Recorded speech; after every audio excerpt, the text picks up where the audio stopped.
for today's video. So, ayan na nga.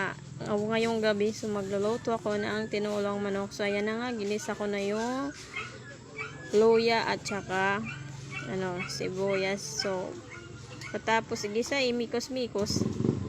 Anong pagkatapos? Ayan na nga. Nilagay ko na yung 1/4 lang yung manok na nilagay ko kasi gusto ko yung mas maraming gulay na ilalagay. So, ayan na nga. Mikos-mikos natin yung manok na 1/4.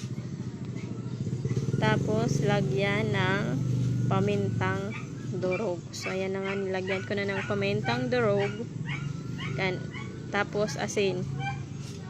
So, mikos-mikos. Tapos, imikos-mikos. Tatakpan na pagkatapos magmikos-mikos ng manok. So, ayan na nga. Yung aming lutuan kalan. So, ayan na nga. Lalagyan ko na ng tubig.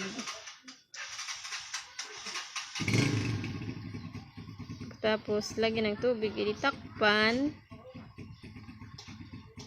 So, ayan. Habang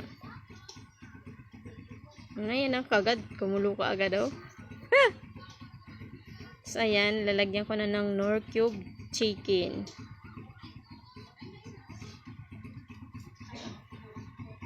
Tapos, Ajinomoto, bitsin sa amin tawag dito. Bitsin. Tapos, takpan ko na muna.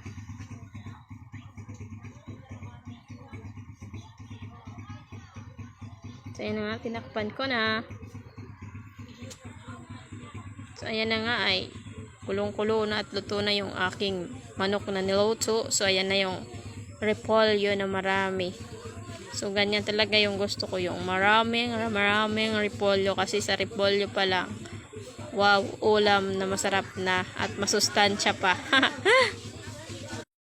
So, yan yung ulam namin. Tinolang manok na maraming repolyo. So, ayan na nga, takpan ko na para maluto yung repolyo. So, ayan na nga, luto na. Mikos-mikos muna. So, again, thank you for watching. Thank you so much. Salamat.